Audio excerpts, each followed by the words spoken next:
Pessoal, tudo bem? Estamos aqui no nosso último encontro deste semestre, na disciplina de Filosofia do Direito, para trabalharmos os dois últimos conceitos, as duas últimas distinções, direito moral e direito e justiça. Sobre direito moral, na verdade, sobre os dois tópicos, a gente já discutiu bastante ao longo do nosso semestre, de maneira esparsa, ao conversarmos sobre o pensamento de vários filósofos ou filósofos do direito. Então, é basicamente um resumo do que a gente já tratou individualmente com cada um deles. Vamos lá, primeira distinção, direito e moral. Há muitas pessoas que fazem esquemas para distinguir direito e moral.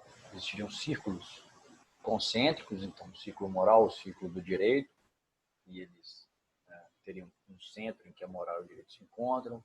Outros colocam o círculo da moral bem grande, um conjunto maior de normas, e o conjunto do direito dentro do conjunto da moral, porque as normas jurídicas derivariam das normas morais, mas aquelas normas morais que acabam sendo reconhecidas pela sociedade como devidas, como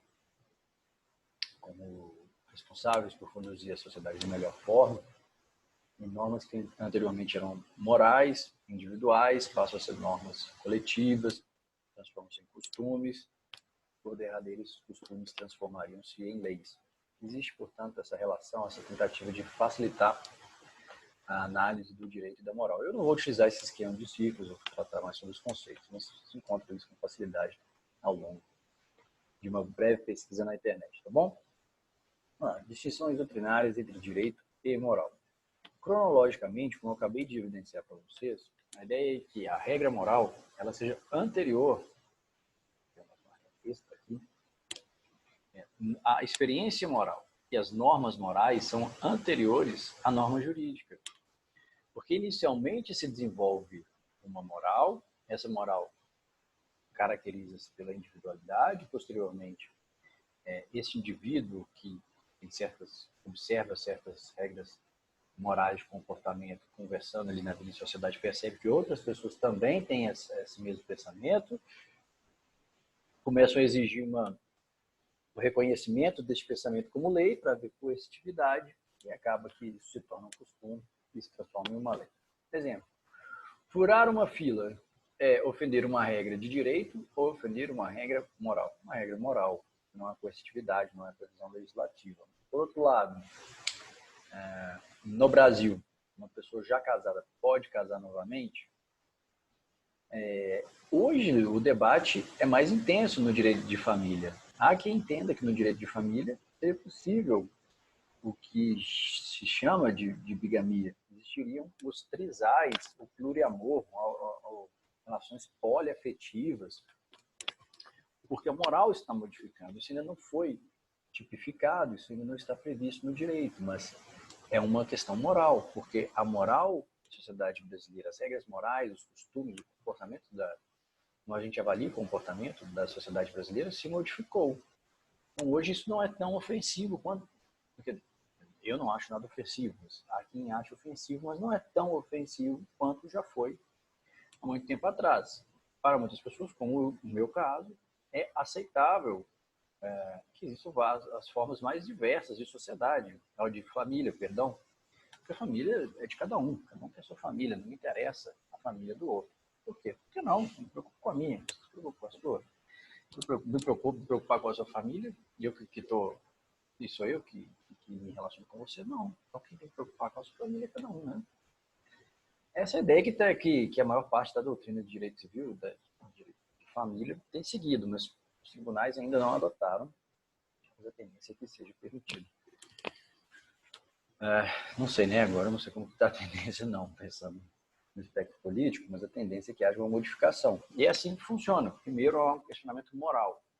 Poxa, por que aquelas pessoas não podem viver porque só um casal homoafetivo ou heteroafetivo deve ter uma família? Porque pessoas que vivem uma união como família, mas não apenas de um casal, não podem ser reconhecidos como família. Por quê?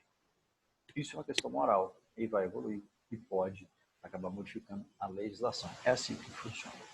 Inicialmente, as regras morais elas se caracterizam pela internalidade. Não precisa de uma regra externa, não precisa de alguém estabelecer um padrão de conduta para influenciar a sua moral. A moral vem das suas próprias observações, da maneira como você enxerga o mundo. Quanto à eficácia, a regra moral se diferencia da regra jurídica por não ser cogente, não havendo coercibilidade da regra moral. Ainda mais se partimos da premissa que a regra moral ela se desenvolve internamente.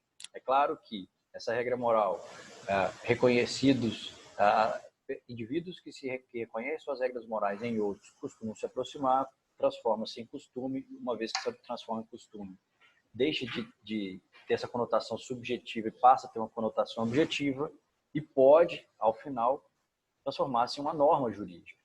Mas, em seu início, a norma moral não é cogente. E quanto à sanção, a norma jurídica prevê sanções diversas e a regra moral, por sua vez, ela tem como consequência em termos de sanção apenas a reprovação, punibilidade social, a vergonha, o afastamento dos amigos, do seu comportamento e etc. Quando a gente pensa em moral, é claro que existe um debate que supera o direito entre quais aquelas pessoas que se baseiam na moral ou nos bons costumes, que tipo de pessoa alega essas normas para suscitar que haja uma modificação legislativa. Há pessoas progressistas e há pessoas tradicionalistas, conservadoras. E isso tem influência, claro, na sociedade. Ora partidos mais progressistas estão no poder, ora partidos mais conservadores, mais tradicionalistas estão no poder.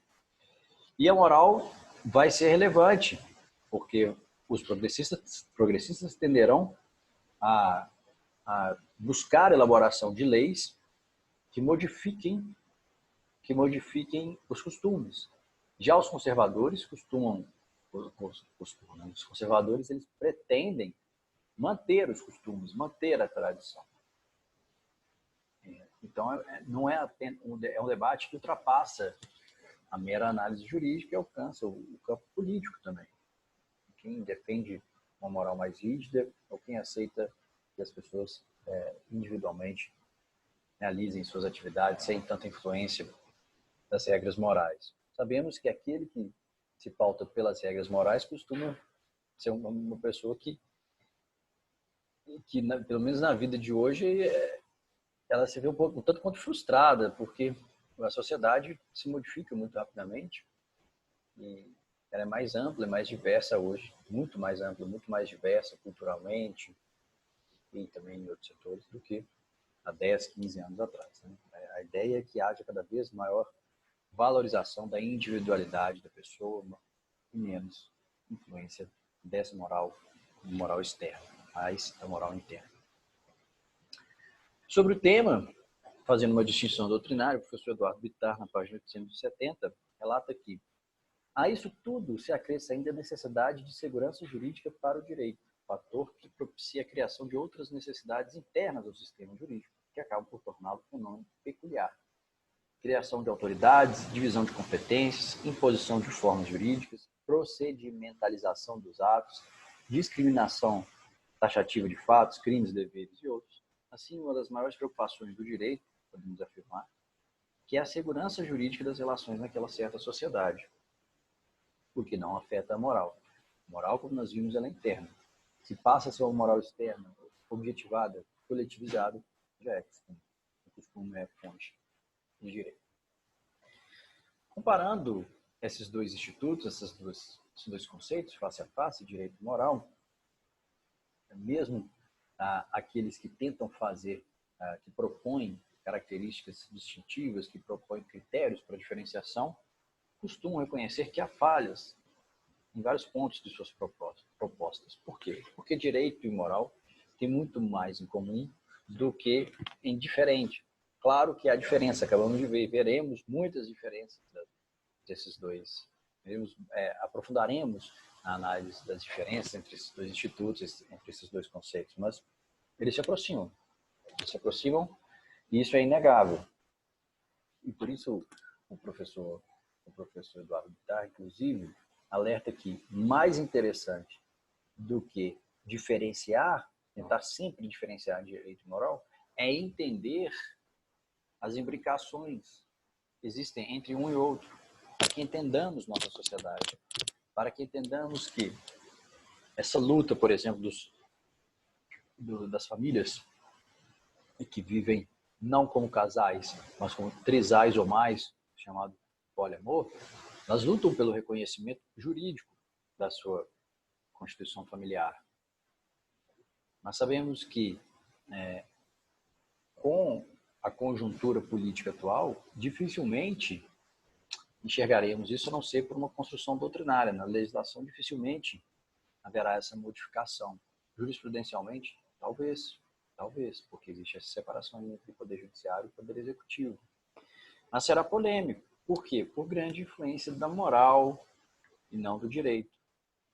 Mesmo a moral não tendo essa coercitividade, mas politicamente será polêmico. Então, algum juiz pode inclusive sentir-se tolhido em decidir dessa forma, em decidir favoravelmente a essas famílias, sem fazer juízo de valor, apenas analisando os fatos.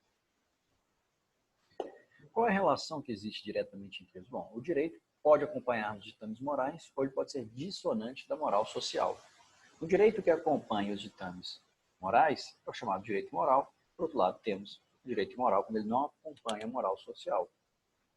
Então, uma moral social progressista dentro de uma sociedade que tem um direito civil conservador. Esse é um direito imoral. Acaba que as práticas vão contrariar aquele direito. Uma moral conservadora ou um direito conservador dentro de uma sociedade que tem uma moral conservadora. A população estará satisfeita com aquelas previsões jurídicas. E esse direito imoral, que não segue, então, as previsões, que não segue os anseios morais da maior parte da população, dificilmente vai ser bem reconhecido pela sociedade, mesmo que seja exigível. Uma sociedade, vamos supor, agora do século XXI, evoluída, progressista, e que sofre com o Código Civil antigo, estanque, previsto lá em 1916. O que aconteceria? A sociedade não vai respeitar as previsões jurídicas e vai ser impossível exigir que a sociedade siga aquelas previsões jurídicas, porque você vai ter que controlar praticamente todo mundo. E essa sociedade vai começar a fazer pressão por mudança, vai começar a eleger pessoas que querem a mudança. E é assim que acontece. Então, essa obediência aos mandamentos pode até ser exigida coercitivamente pelo Estado. Vamos supor, falando de direito penal também. Coercitivamente, como? Através de punições, multas, sanções penais, prisão. Todavia, vai ficar cada vez mais, essa sociedade entrará em cada vez mais tensão. Essa repressão do Estado levará às tensões que a gente vê em sociedades que lutam por mudanças. Formalmente, um direito imoral vale tanto quanto o direito moral. O problema mesmo é a sua legitimidade perante o povo. Mais do que legitimidade, é a sua, nem a confiabilidade, é a representabilidade do desejo daquela população. O direito moral, por sua vez, é o que todos os Estados deveriam buscar, seria o ideal a ser alcançado, fundamentado no consentimento popular, a população. Inclusive, essa ideia de direito moral que fundamenta o direito do Estado a exigir tributos. A ideia qual o fundamento do Estado para exigir tributos? Porque o Estado pode continuar exigindo tributos? Porque a população elege pessoas que não questionam os tributos. Se a população estivesse completamente insatisfeita e passasse a eleger legisladores que contestam a tributação e também eleger um representante do Poder Executivo que contesta o grau de tributação, haveria modificação. Essas pessoas, esses representantes, tentariam modificar. Se não elegem essas pessoas, é porque então estão consentindo com aquela carga tributária. A ideia, basicamente, seria essa. É um direito moral, fundamentado no consentimento popular, e refletiria, portanto,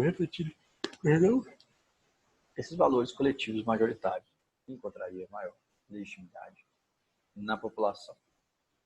Como nós vimos, esse direito imoral seria completamente sem sentido, acabaria sendo enxergado pela população como um instrumento autoritário de poder, muitas vezes teria que ser exigido pela força, pela punição, e não pela legitimidade, porque, no fundo, a sociedade não consente mais com aquelas previsões. A sociedade não consente mais com aquelas previsões, ela vai buscar mudança.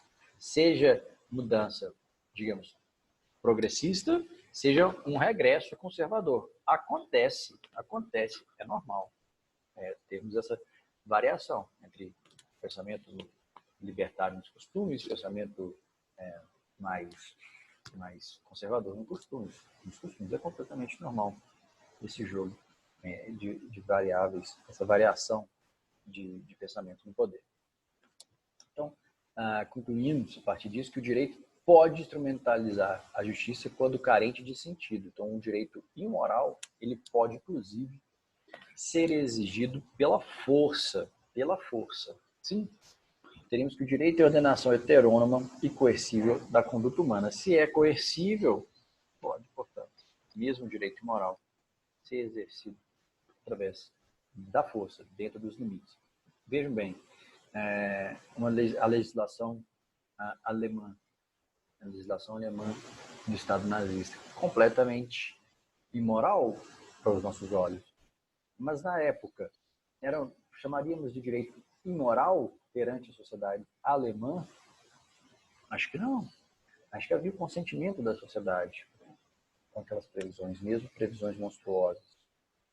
E quem discordava normalmente sofria as consequências. Aqui também, na época da ditadura militar, quem discordava lutava pelo retorno à democracia, à liberdade, e costumava sofrer consequências severas, como tortura. É só analisar. Professor, não, isso não aconteceu. Aconteceu, só analisar os documentos oficiais da República Federativa do Brasil, reconhecendo que existiu sim, durante esse período, muitas previsões que eram completamente imorais, mas o povo encontrava-se tolhido pela força do aparato militar, que impunha, sim, sem dúvida, violência contra o próprio povo, impunha falta de liberdade contra o próprio povo, impunha isolamento do Brasil no cenário internacional, impunha torturas as mais diversas, além de acabar levando ao asilo, de asilo político, de vários pensadores brasileiros nos anos 70, 60 e 70. Né? Bom, e esse é um exemplo de direito imoral. Por mais que inicialmente tivesse o apoio popular, ao longo dos anos percebeu-se que com o agravamento da repressão, a sociedade já não concordava, mas a sociedade era reprimida e o direito era imposto à força. As expressões jurídicas, lembre-se do AI-5, eram impostas à força. Exemplificando, em uma sociedade hipócrita em valores, há também uma moral hipócrita protegida pelo direito. Por sua vez, uma sociedade madura politicamente e democrática tende a ter uma moral elevada e protegida por um direito de mesma eficácia de valores. Assim, os indivíduos da sociedade abastecem o direito. Seria uma moral hipócrita. Bom, uma moral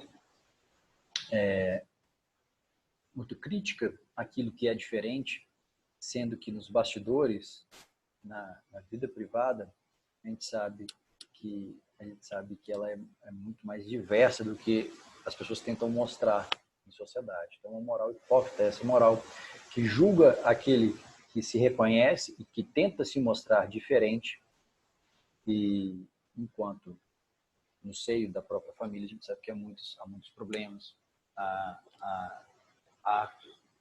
muitas vezes uma moral hipócrita, aquela moral que se preocupa muito com a sexualidade, com a opção sexual, com a orientação sexual, ou com a constituição das famílias, quando aqueles que apontam o dedo e falam que aquilo dali é ofensivo, são criminosos, são sonegadores fiscais, diz respeito à legislação trabalhista, diz respeito à carga tributária, à obrigação tributária do país. Bom, fica aí a reflexão.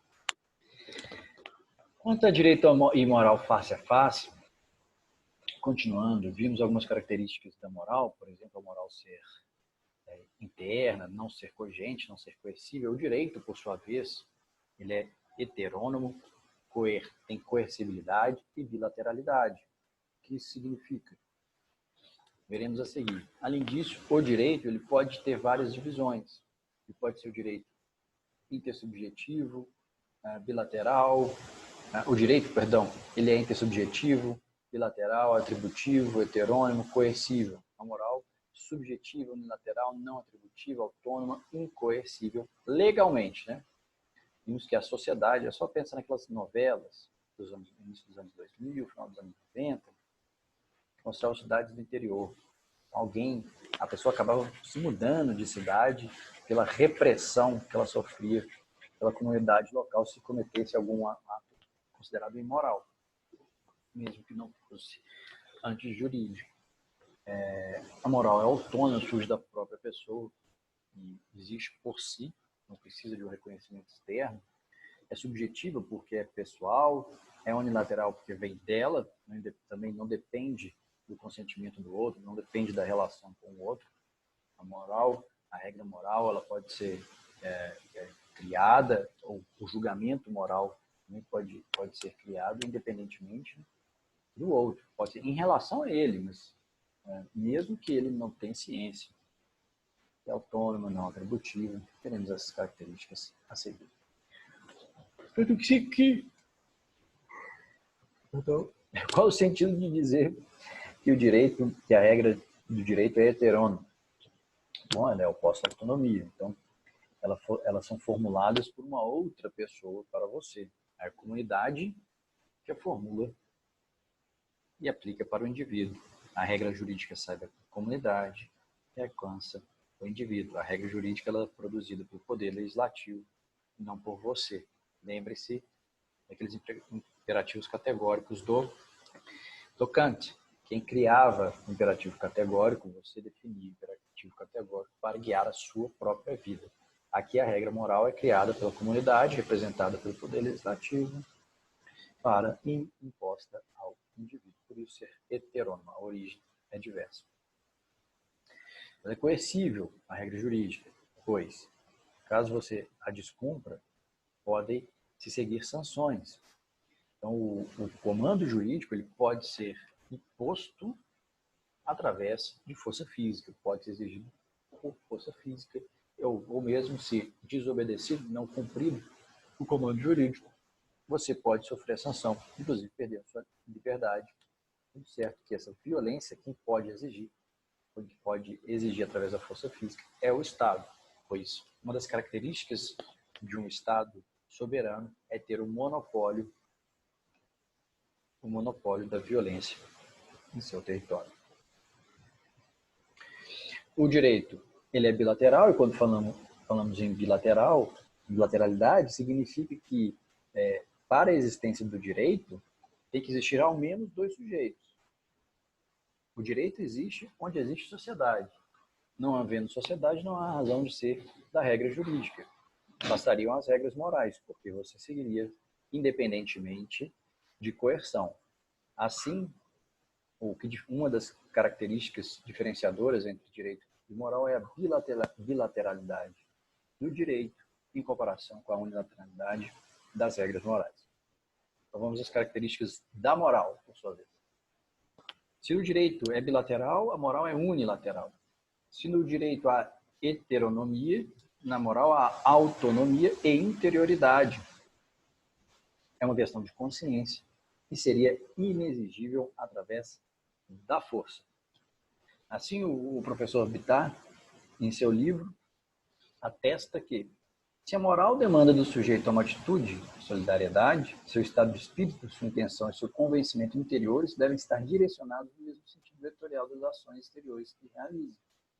É certo que a norma ética se constitui na mesma medida da norma jurídica, de um comando de ordenação e orientação da conduta humana. Então, a norma ética, a norma moral, é sim um dever ser, a maneira de se conduzir na vida em sociedade, tornando-se critério para averiguação da ação conforme ou desconforme. Mas há que se notar esse diferencial. Qual? Se o direito demanda do sujeito uma atitude, conforma-se com a simples não ocorrência do fato considerado criminoso. Não arguína acerca da volição. Não arguína acerca da vontade. A moral, ela é mais ampla do que a previsão jurídica, mas por sua vez a previsão jurídica ela pode ser exigida através da força, através da imposição física do Estado. E a qual categoria poderíamos dizer que pertence à moral? Poderíamos dizer que a moral é o mundo da conduta espontânea, do comportamento que encontra em si próprio a sua razão de existir. O ato moral implica a adesão do espírito ao conteúdo da regra. A diferença, portanto, entre o direito e a moral aqui, para o professor Miguel Reale, é a adesão. Na moral, na sua regra moral, você adere porque você entende ser correto, não necessariamente com aquele sentido de dever, ou sentido de cumprimento de um dever imposto, que é o que existe na regra jurídica. Portanto, meus amigos, reflitam. Pense nas situações em que você muda seu comportamento por medo de uma repressão que não é uma repressão legal. Cumprimos as normas morais porque elas trazem uma carga imperativa e possibilidades de repreensões sociais, amigos que se afastam, relacionamentos que terminam, críticas de pessoas cuja opinião nos é importante, as quais são impostas pela própria sociedade. E dentro de seus grupos de convivência, você pode identificar diferentes regras morais. Às vezes, no grupo de pessoas da sua família, você deixa de emitir certas opiniões sobre a vida porque você sabe que vai ser repreendido. Mas entre seus amigos você sabe que pode compartilhar. Mesmo dentro dos grupos de amigos, você sabe que com certos grupos de amigos, tocar aquele tema, aquele certo tema, vai ser sensível, vai gerar muita discussão, vai gerar um confronto. Então, às vezes você se abstém. Por outro lado, com outro grupo de amigos é possível falar sobre o assunto. E isso tudo nós fazemos por conhecer as pessoas, não por imposição jurídica, mas por moral, por entender que a moral de um é diferente da regra moral de outro. Assim, o que mais interessaria para os professores Bittar e também para o nosso material do KLS seria entender a intimidade que há entre os conceitos. Primeira prova dessa intimidade, como primeira prova, o professor Bittar ele cita algumas previsões jurídicas que, no fundo, teriam muita proximidade com normas morais. Veja, a obrigação natural de dívida de jogo descrita no artigo 814 do Código Civil. Reconhece que há possibilidade de existir dívida de jogo, mas uma vez que existe aquela dívida de jogo, a obrigação pelo seu cumprimento é puramente moral. A dívida de jogo não é exigível juridicamente. Não é exigível juridicamente. E aí há uma absoluta indiferença do direito por um ato que seria moralmente recriminável. Que ato que seria moralmente recriminável? Você estar devendo o outro em razão de um jogo. Vocês fizeram um acordo, no fundo. É um acordo de vontade de participar de um jogo de cartas, por exemplo. E você acaba perdendo e assume, e já participa há muito tempo. Vamos supor que você sempre ganha. A primeira vez que você perde, você fala, não vou pagar, porque isso não é exigível juridicamente. Por quê? Porque o direito entende que jogos de azar são imorais. É uma regra moral. A proibição existe, é uma proibição jurídica, mas uma conotação muito vinculada à moral que existia nos anos 40, nos anos 50 no Brasil, passou a vetar esses jogos. O Brasil antes tinha cassinos, e lucrava bastante com cassino. Cassino eu acho que o Brasil, na verdade, deixa de ganhar muito dinheiro com cassinos. O Brasil, com essa costa de norte a sul, com possibilidade de explorar inúmeros resorts para jogos, poderia gerar muitos empregos com restaurantes, bares, eventos, shows, croupiers, poderia gerar muito dinheiro, poderia gerar empregos também na construção desses grandes locais, enfim.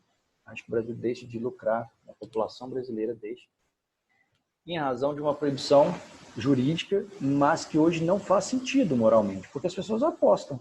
Elas jogam poker online, elas apostam em jogos de futebol online, e elas não são presas, ou não há verdadeiro processo contra essas pessoas, porque os sites eles estão hospedados fora do Brasil, então como se elas estivessem jogando fora do Brasil, mas elas estão no território brasileiro.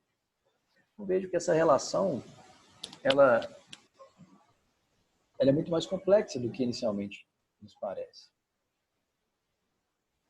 Ainda, voltando, toda a teoria do negócio jurídico e o próprio direito civil em si, ele gira em torno da boa-fé objetiva. A boa-fé objetiva, que é a maneira de se conduzir da pessoa, ética. A pessoa se conduz eticamente, se colocando no lugar do outro, imaginando que gostaria que a pessoa agisse com ela daquela forma. Acaba que essa previsão, esse princípio, ele é muito vinculado à ética e à moral, aos costumes, à moralidade dos costumes da nossa sociedade. E por ser uma cláusula geral ou um conceito jurídico indeterminado, não tem uma conceituação definitiva do que seria boa-fé. E fica muito a cargo da análise casual pelo magistrado, e aí passa a se analisar, querendo ou não, a moral, a depender da moral dos indivíduos envolvidos naquela negociação. Terceiro, preocupação constitucional com o princípio da moralidade pública, que está previsto no artigo 37. A administração pública direta e indireta de qualquer dos poderes da União, dos Estados, do DF e dos municípios obedecerá aos princípios da legalidade, impessoalidade, moralidade, publicidade e eficiência. Veja aqui, moralidade. A moralidade do administrador público é analisada ao cumprir suas obrigações perante a sociedade. E, por derradeiro, o último, fica o juiz autorizado jurídico formalmente, em caso de lacuna da lei, a aplicar os costumes, como forma de solução de litígios e convívio dos costumes, de certa maneira, são a representação da moral que se cristaliza na comunidade como um todo. Concluindo, o professor Hadbrook, na sua obra Filosofia do Direito, publicada em 1997, relata que a relação entre os seus respectivos domínios normativos consiste, em nossa opinião, sobretudo na seguinte: a moral é, ao mesmo tempo, por um lado, o fim do direito, por outro, também, o fundamento da sua validade obrigatória. Assim, podemos afirmar que o direito surge da moral, convive com a moral, e o direito, as regras jurídicas, o poder judiciário, na sua atuação, tem por objetivo satisfazer a ideia daquilo que coletivamente, para a maior parte da população, seria moralmente correto, ou melhor, moralmente justo. Então, assimile, meus caros, assimilem. Direito e moral são regramentos diferentes, mas também apresentam semelhanças e possuem vínculo de dependência um com o outro. A moral existente na sociedade fornece subsídios para o abastecimento do direito, e assim também o faz com a ética. A prática de regras morais certamente leva ao distanciamento do que se entende por direito. É claro que o direito se abriga no foro externo, encontrando base naquilo que é lícito. A moral abriga-se no foro interno, encontra base naquilo que é honesto, a ideia de boa-fé. Em que pese existirem normas permissivas e explicativas, o direito apresenta a característica da coercibilidade, enquanto a moral carece dessa aplicação. Acho que você se lembra dessa pessoinha aqui, né? O Franzino de Königsberg, Immanuel Kant. E Kant trabalhou muito, se debruçou sobre os costumes, sobre a ética, sobre a moral. E como ele contribuiu para essa nossa discussão. Falando sobre moral, o Kant começa a distinguir o direito, citando que o direito é caracterizado pela heteronomia e já a moral pela autonomia. Assim, a regra moral é aquela posta pelo próprio indivíduo, portanto, autônomo. Veja a etimologia: auto, próprio, nomus, lei, lei própria. Portanto, autonomia, pensando em direito e moral, seria dar a si mesmo a sua própria lei. E a heteronomia é uma lei de um terceiro. Qual que seria o sentido dessas previsões kantianas, de acordo com o professor Miguel Reale? Ditar a própria lei, não no sentido de que a lei deva ser materialmente elaborada pelo próprio agente, mas no sentido de que ele a reconheceu, a tornou sua em virtude de identificação absoluta entre a vontade pura e o enunciado da regra moral. É reconhecer como correta certa norma, independentemente de possíveis sanções. É reconhecer que aquele julgamento moral está certo, independentemente de repressões, independentemente da opinião alheia. Essa é a ideia de autonomia da regra moral. Sim, para o pensador alemão, uma ação somente poderia ser considerada moral se sua causa fosse o respeito pela lei moral, e não apenas conformidade com ela. Assim, não basta para que uma ação seja moral que o indivíduo tenha agido como a lei prescreve, por exemplo, porque tem as consequências do seu descumprimento, mas sim que esse indivíduo tivesse agido movido pela intenção de cumprir o que é devido. Só é moral aquela ação, que depende apenas de si própria. E no ápice dessa análise, ápice que eu digo, o ápice de relevância dessa análise, o Kant desenvolve aquela ideia de imperativo categórico. Imperativo categórico está relacionado com a vontade de obedecer a uma lei moral, ou reconhecer o dever de seguir certa regra moral. E o que seria o imperativo categórico? Imperativo categórico. Como nós vimos, para o Kant, imperativo categórico, a primeira das suas proposições seria agir apenas segundo uma máxima tal que possas, ao mesmo tempo, querer que ela se torne lei universal. Então, você define uma regra de conduta. Bom, eu não vou lesar ninguém. E a partir de hoje, porque eu entendo que se as outras pessoas seguissem essa regra, viveríamos uma sociedade melhor, se todos nós tentássemos não lesar o outro.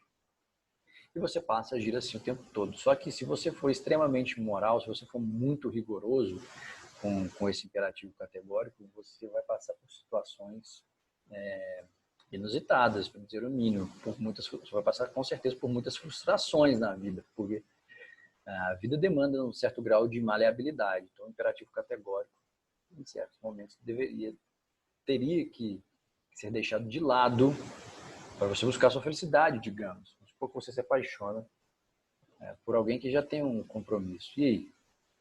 Como seguir esse imperativo categórico de não lesar o outro? Porque se você busca essa paixão, você vai lesar aquele que já está envolvido no relacionamento, quando houver o divórcio.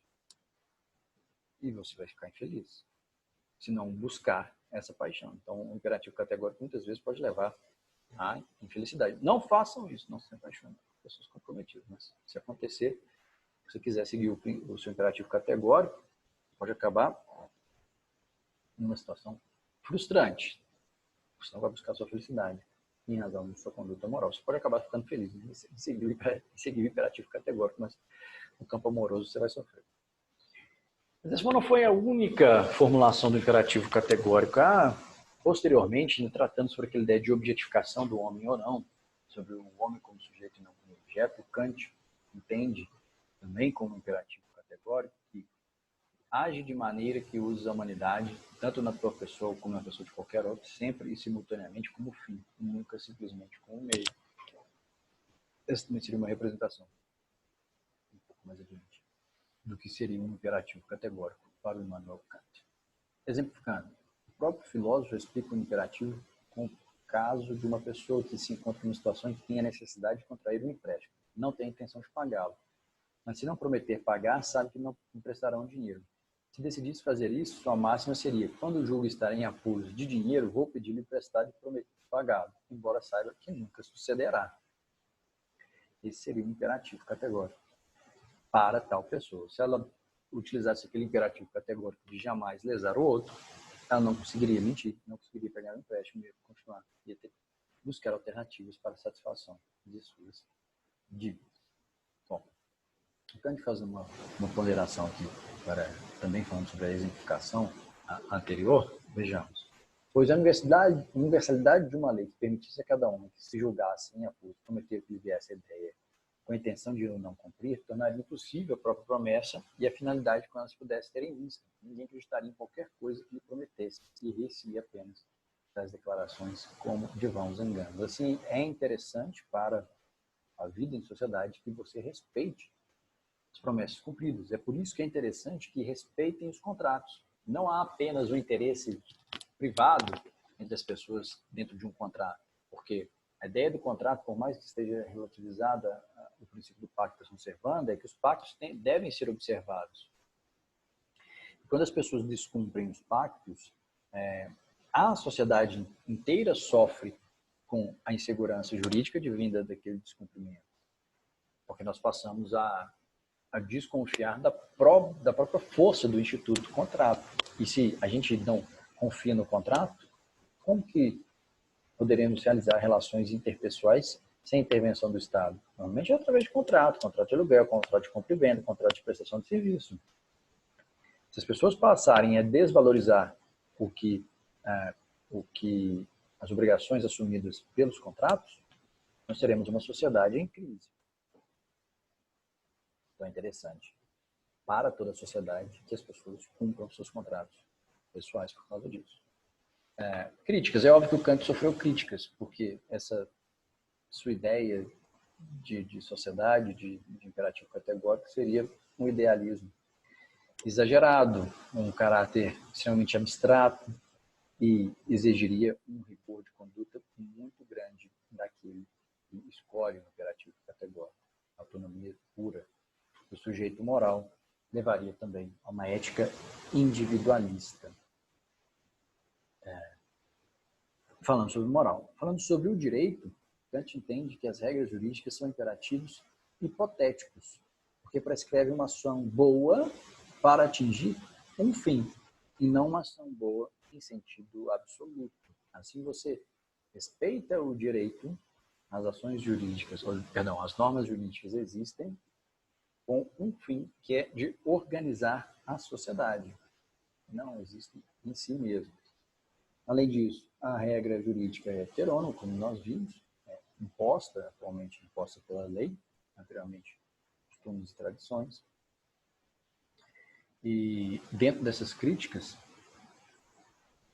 a primeira delas é que, quando Kant trata sobre o direito, nem sempre ao direito basta a conformidade exterior com a regra. E o professor Miguel Reale nos traz um exemplo. Nas hipóteses de anulação do ato, formalmente perfeito, mas viciado de simulação ou fraude. O sim que o nubente profere perante o juiz de casamentos não tem juridicamente as mesmas consequências, quaisquer que tenham sido os motivos que o ditaram, pois o assentimento pode ter resultado, por exemplo, na coação que invalida o ato. Assim, por mais que consentimento diante de um ato de coação formalmente ele seja tão válido quanto o consentimento no ato sem coação, materialmente a pessoa só aceitou se casar, vamos supor, porque ela sofria ameaça do pai, do marido, do pai da esposa. Então só houve o sim por uma ameaça. Então, moralmente é questionável aquela aceitação. Então a moral, mesmo o direito não está livre de análise axiológica, de análise de valores. Pelo menos hoje em dia. Temos que lembrar que o Kant vivia numa época na época da Idade Moderna, em que a tendência era uma modificação social e começavam a surgir normas com base na ideia burguesa de sociedade, que é mais formalista, busca mais segurança jurídica. Hoje nós estamos numa sociedade pós-moderna, em que o direito ele não é tão formalista mais, ele se preocupa também com valores e não apenas com formalização, aspectos formais. Tá? Não necessariamente, por outro lado, o direito será heterônomo. Ele pode ser obedecido por uma pessoa entender que aquela ação realmente é a ação mais correta em diversas situações, e há diversas formas também de exercício da vontade particular e da criação de normas pelos particulares. Exemplo, os contratos. Então, vamos fazer algumas questões para ver como isso pode ser cobrado de vocês no material. Como aprendemos na unidade anterior história da filosofia, alguns dos filósofos introduziram a noção de direito natural, correspondente ao ser, direito positivo, leis e normas, correspondente ao dever ser. Aquele seria o chamado direito preposto, enquanto este seria o direito posto, positivado. Sobre as regras do direito positivo, assinale a alternativa que podemos considerar como correta. O direito positivo é idêntico ao direito natural? De forma alguma, não. O direito positivo também é conhecido como direito preposto. Não, acabamos de ler aqui. É o direito positivo conhecido com dever ser, com direito posto. Dentro do direito positivo encontramos as normas escritas que compõem nosso ordenamento jurídico. Sim, esse é o conceito de direito positivo. Então, essa aqui seria a resposta correta, letra C. D, a sociedade não fomenta o direito positivo? Fomenta sim, até porque o direito positivo ele traz muita segurança jurídica.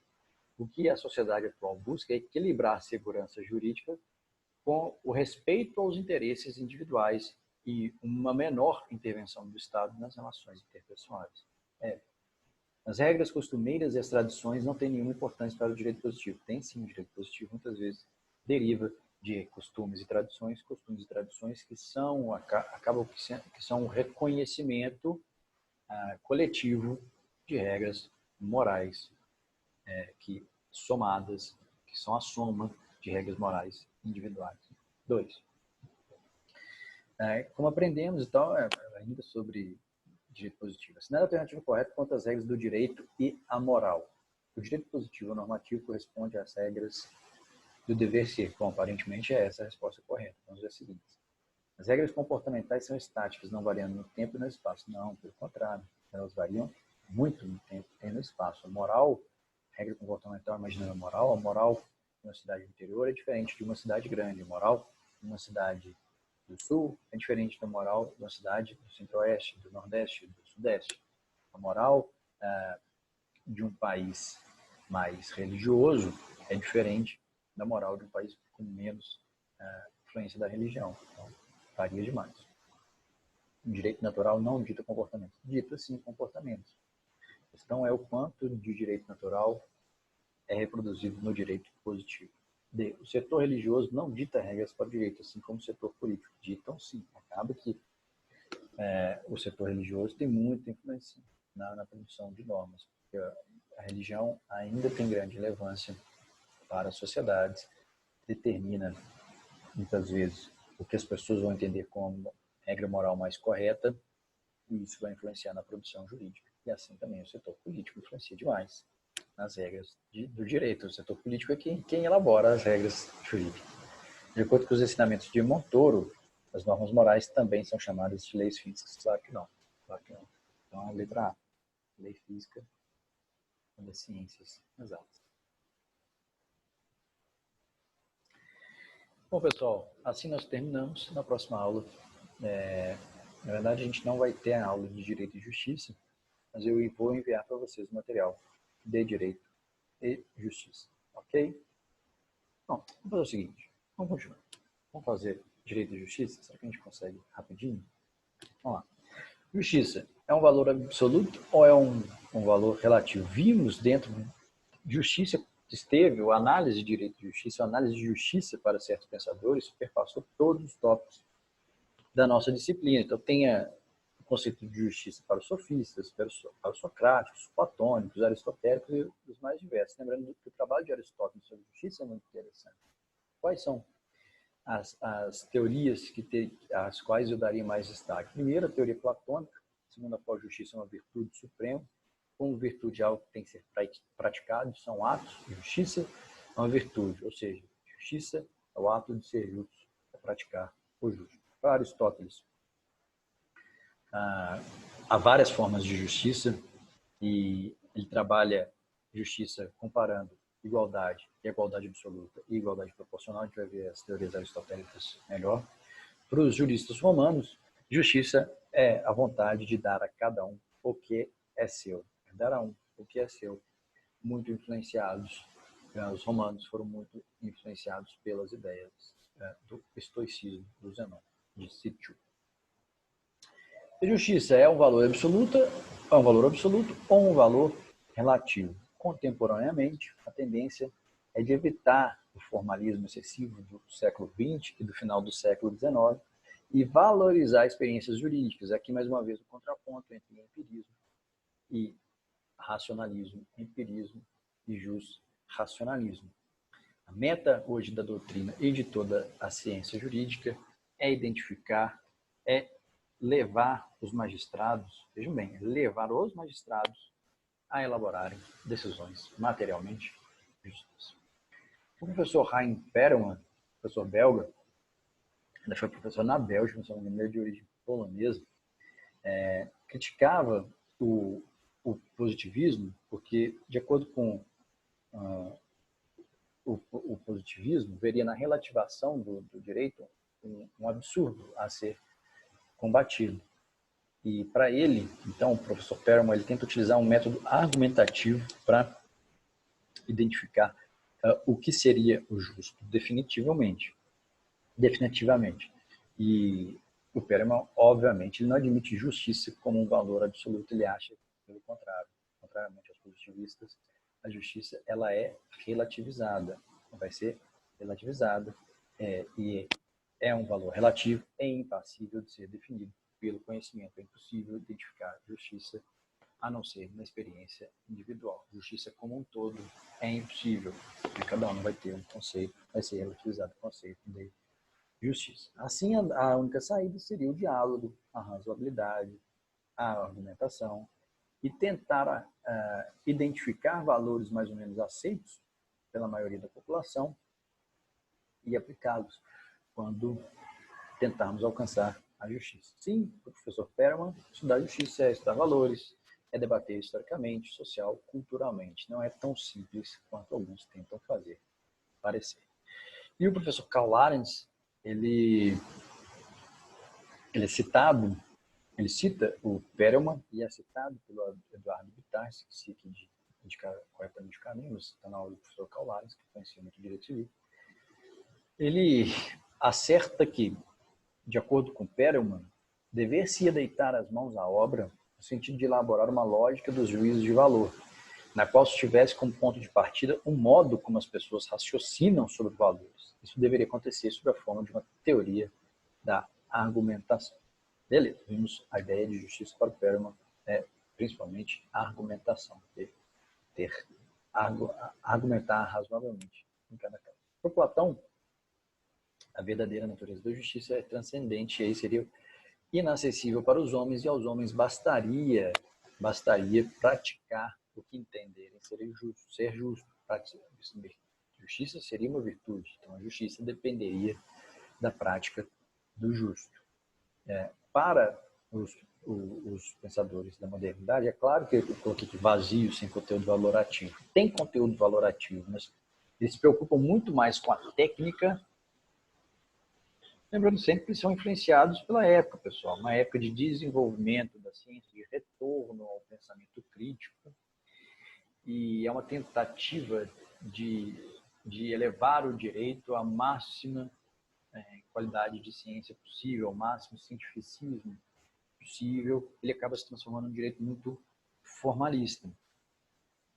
E, com isso, ele é criticado por alguns, o direito da modernidade é criticado por alguns como um direito vazio, desprovido de essência. E a ideia hoje, o objetivo atual, é evitar um direito exacerbadamente formalista para evitar sua instrumentalização. Por isso que hoje as normas jurídicas produzidas mais recentemente, elas tendem a serem muito abstratas e serem conceitos indeterminados ou cláusulas gerais, porque seriam analisadas com base naquela ideia de fato, valor e norma, com base na cultura local, com base no tempo de sua análise, com base nos valores daquela localidade. Para evitar que as normas sejam desprovidas de essência, porque normas desprovidas de essência poderiam ser instrumentalizadas para qualquer finalidade, principalmente para dominar as minorias. Atualmente, podemos dizer que a justiça passa a ser a própria finalidade do direito. E, bom, essa ideia de justiça, aí agora a gente já entra na teoria aristotélica, A justiça pode ser pensada como igualdade, tendo um aspecto material, esse aspecto de dar o justo, dizer o justo. E essa igualdade, por sua vez, vai se dividir em aritmética e geométrica. A geométrica, ela é de cima, normalmente existe uma relação de submissão de uma parte à outra. Na aritmética seria uma igualdade absoluta, todos no mesmo plano. Então, igualdade geométrica também é citada por aqueles que estudam Aristóteles, e por próprio Aristóteles como igualdade proporcional, uma igualdade mais formal. E levaria a uma distribuição de deveres e direitos desigualmente, porque entenderia a sociedade como desigual. Já a igualdade aritmética, ela busca incessantemente o máximo de igualdade, uma igualdade material, uma igualdade absoluta. Ambas as concepções dependerão de aspectos políticos e axiológicos para, no caso concreto, dizer se estamos diante de igualdade aritmética ou igualdade geométrica. Quanto às distinções, óbvio que são conceitos distintos. O conceito de justiça, ele não necessariamente é sinônimo de direito. Por quê? Justiça não é coercível, é autônoma, o conceito de justo ou injusto independe do que é imposto pelo direito. Corresponde muito mais a uma norma moral do que a uma norma jurídica.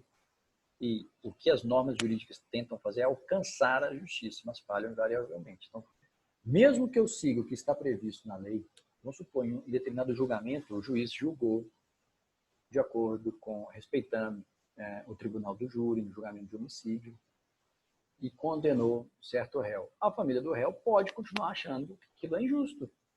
Uma parte da sociedade pode continuar achando que é injusto. Mesmo uma decisão conforme o direito, ela pode ser considerada injusta. Isso mostra que não há necessariamente sinonímia entre direito e justiça. Não são sinônimos. E essa justiça tem 3 papéis, principalmente. Primeiro, ser a meta do direito, ser critério para julgamentos, inclusive para autoavaliação das cortes, para as cortes fazerem uma análise das regras jurídicas. Poxa, estamos chegando a uma conclusão, eu entendo, imagina um juiz decidindo de certa forma que, ao final do processo, ele pensa, poxa, isso não está justo.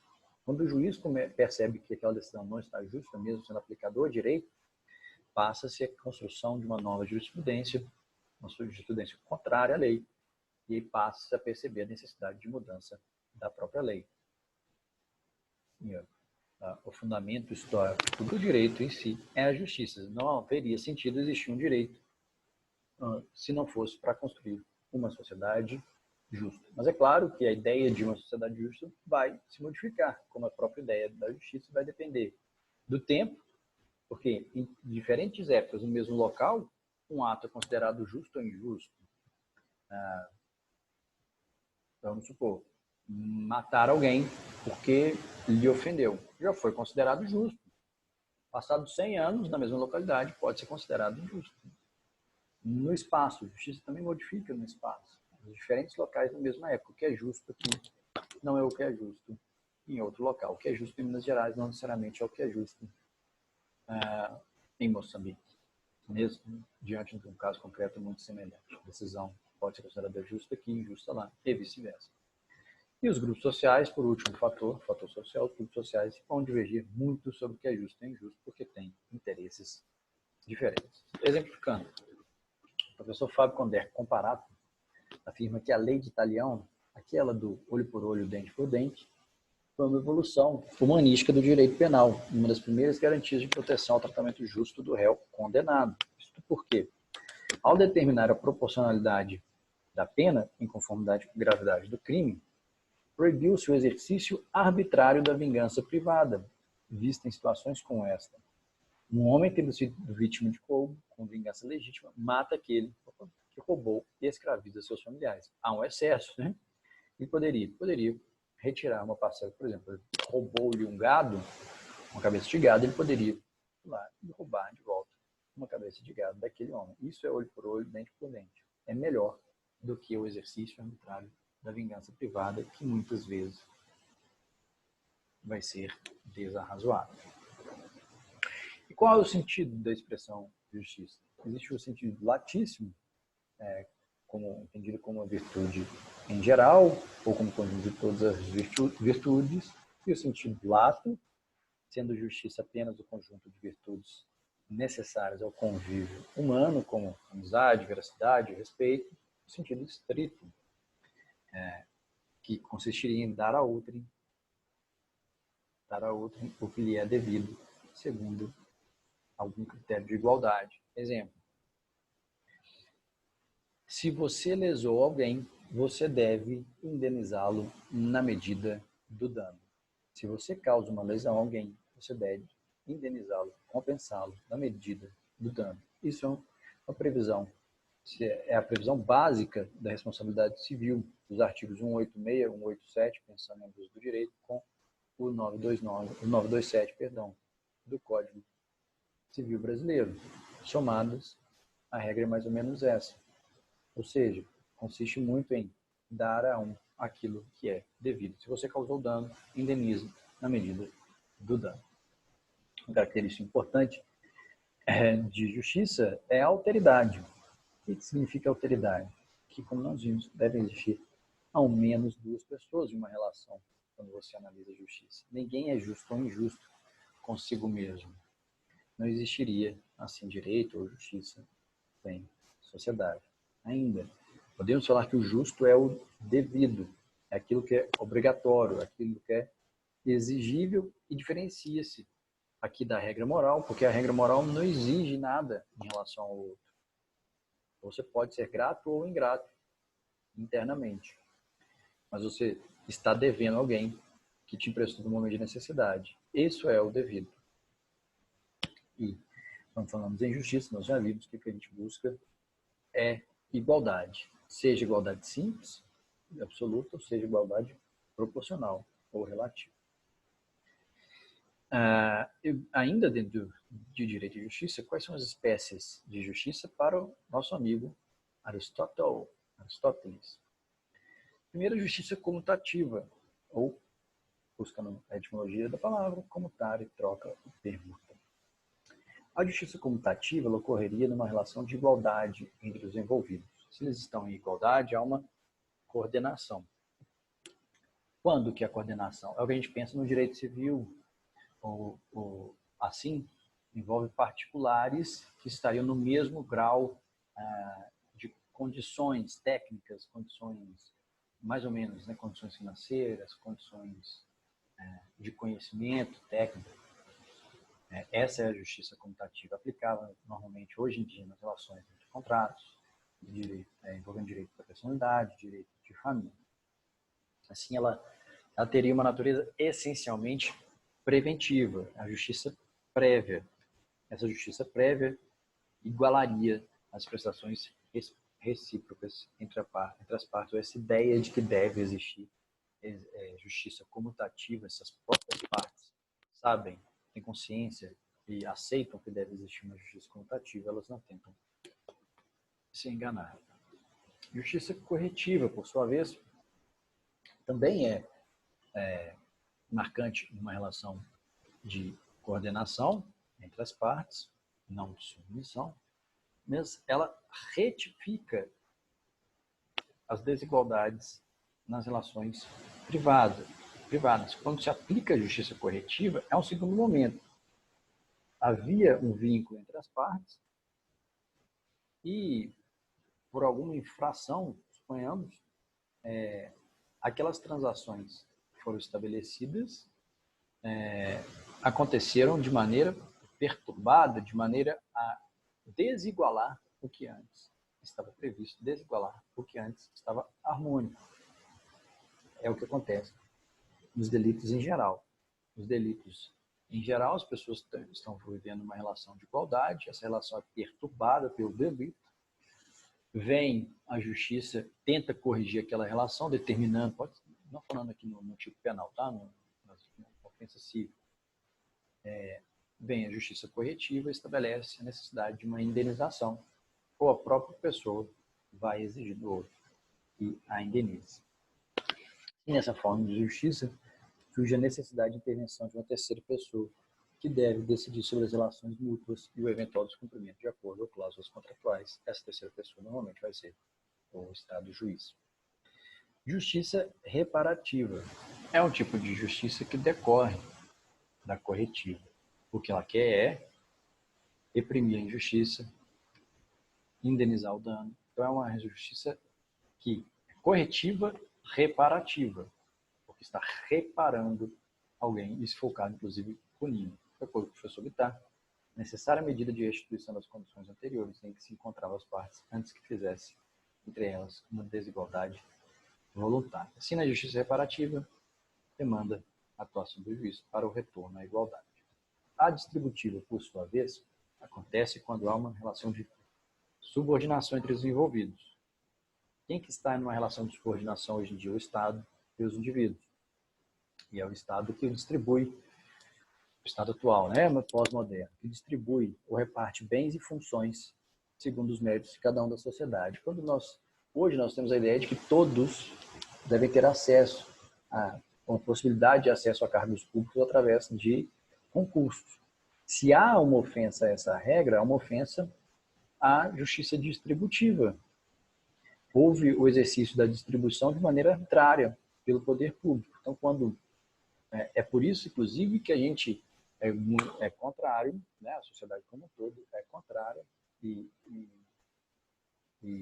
tem uma reação enérgica diante de casos de nepotismo, porque todos nós entendemos que podemos ter acesso aos setores mais altos da administração pública que conduz a vida de todos. Mas não era assim, antes é só a nobreza que tinha acesso, então essa distribuição era desigual. Por isso que a justiça distributiva é o que se depreende da igualdade geométrica.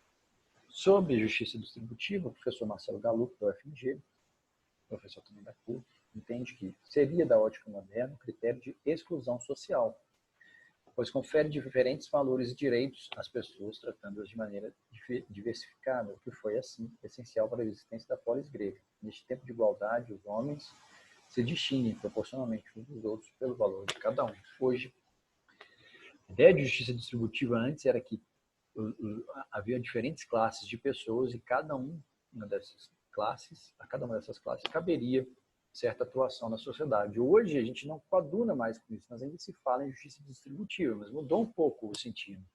Qual que é o sentido hoje? Hoje é distribuir desigualmente, favorecendo os desiguais, né?